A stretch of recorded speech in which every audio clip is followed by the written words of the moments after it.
Hey everyone, I want to talk all about why you're not going to be able to snap acceptance into place, all the common mistakes that people make on the calls, and then the WhatsApp groups, and then just kind of all over social media, why trying to perform some sort of radical acceptance is really just an oxymoron. You're not going to be able to radically accept anything, and just the concept of putting those words together are the complete opposite. Because unconditional self-acceptance takes time, and radical means quick. So you can't radically do anything with acceptance. You might be able to get a little bit better at radically wearing discomfort if you say, hey, look, I'm going to wear discomfort and go throughout my day. But to radically accept something doesn't make a lot of sense. We have a lot of people that want me to cover this because they say, hey, look, I've been told about radical acceptance. I don't really know what that means. I feel like it doesn't work, and they're giving me all these mantras to say in the moment. That's a lot of stuff with the kind of just principles of trying to radically accept something and why that really doesn't work for OCD and keeps people stuck. Before I go any further, please subscribe. Comment down below. Like I said, please leave stuff you want to see me cover. If it's really in-depth stuff, a particular thing, I'll put it in other videos. But I do have a list right now. I have finance stuff coming up. I have a lot of people ask me about that. I'm going to do a really good video on taking life too seriously. I think that's very important. And then big ones on sensory motor, being authentic, and then body dysmorphia. A lot of people are asking me about body dysmorphia, my journey, bodybuilding, fitness, perfectionism. And if you need help with this particular thing, if you're kind of understanding the principles of acceptance, but you're not really getting it, please email us at phil@ocdrecovery.com, and we will get back to you in a timely fashion. So what are the real big core fears when it comes to OCD? We have the fear of fear, which is the fear of being stuck forever, the fear of going backwards, and the fear of developing something new, and fear of death. Just the fear of being uncomfortable for the remainder of your life. We have, like I said, the fear of death, the fear of being a bad person, the fear of being a societal outcast, the fear of going to jail, the fear of being in the wrong relationship. Those are really the big ones, like more related types of fears. The fear of going against your values or not being authentic / being a bad person. That encompasses themes such as harm, POCD, cheating, religious OCD, and kind of the whole gamut of all those different ones. Gemma made a really good post about relapses on Rob's Instagram, OCD Recovery Com, not dot, but OCD Recovery COM, one word, talking about that just because your theme switched and you went from harm to say POCD or cheating OCD doesn't mean the core fear isn't the same. And then obviously the last core fear is rejection, which then goes back into the fear of being a bad person, the fear of not knowing who you are.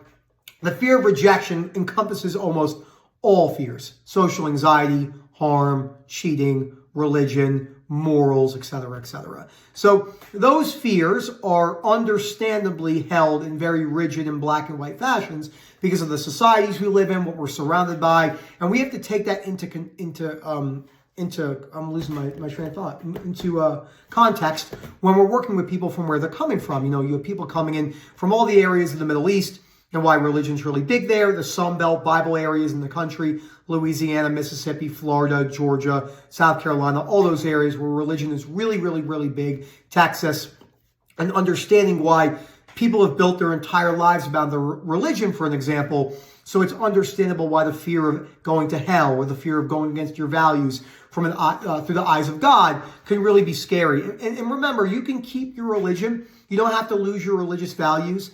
As Albert Ellis always says, it's not concern that gets us into trouble, it's over-concern that gets us into trouble. So what are some of the ways when people come in the calls that they're really trying to force acceptance or radically apply it in the moment?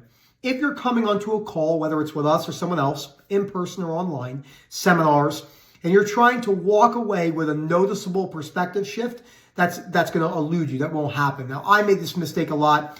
Coming onto calls, why am I not better? Why am I not seeing it this way? What do I have to do to get better? I'm not seeing it the way I want to see it, etc., etc. And that one really, really, really held me back big time.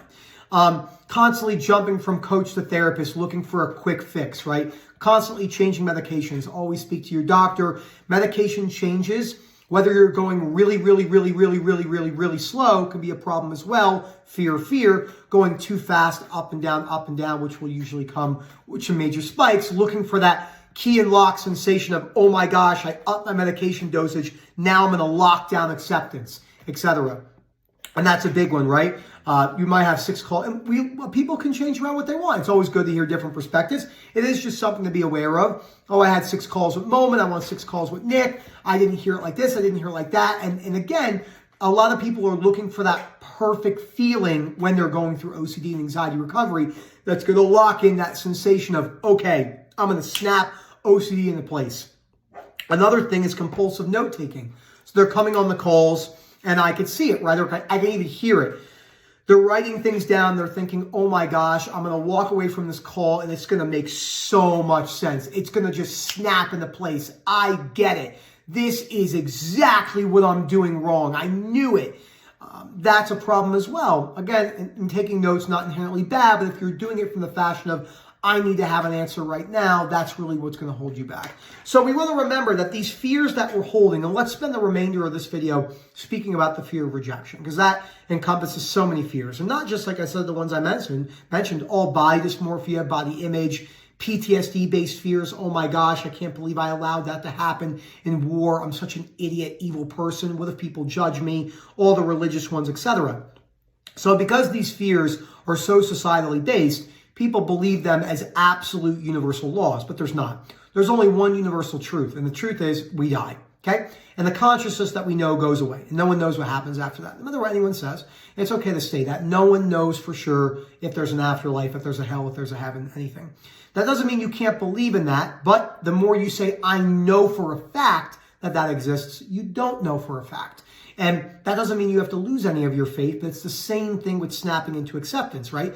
I know I'm going to be able to accept this fear. I know it. Well, I don't know about that, because what if you can't?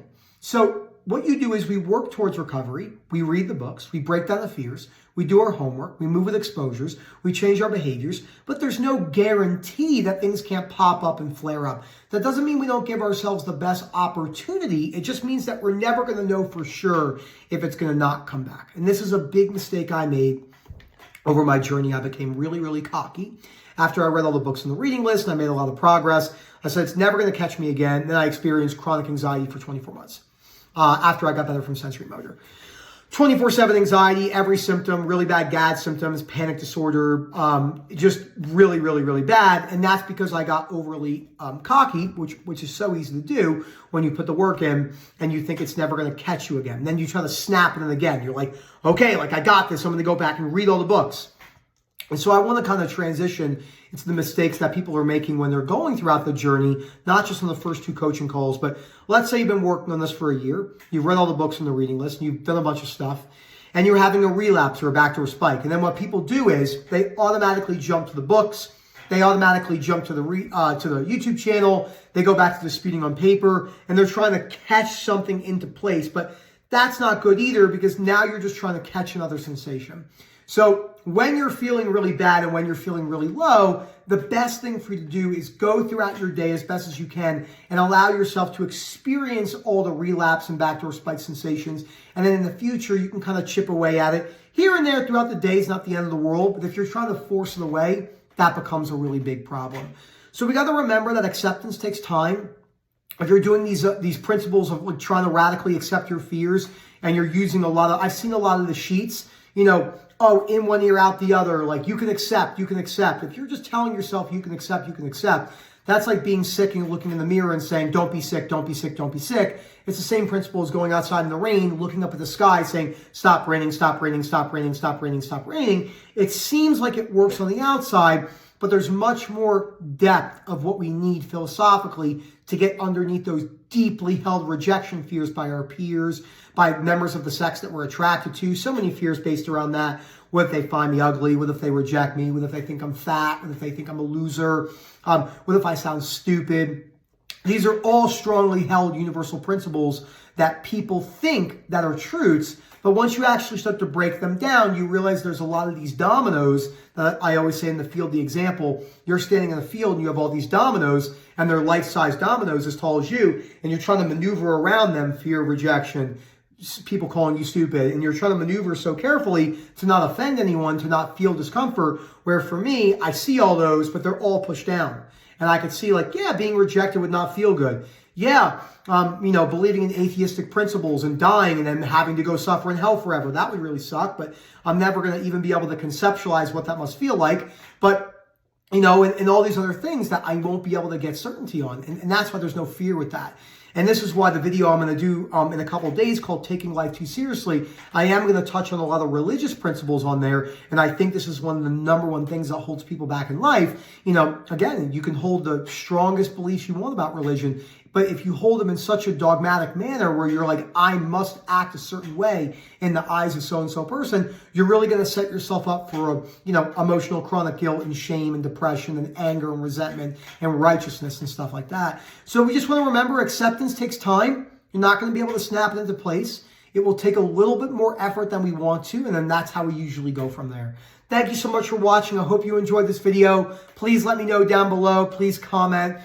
This is just a really, really important one. Taking your time when you're coming on the calls, not trying to have things figured out, sitting with the urges to run away from sensations. Those are all a major part of the journeys. And again, Phil at OCDrecovery.com, and we hope to hear back from you soon. Have a good one, everyone.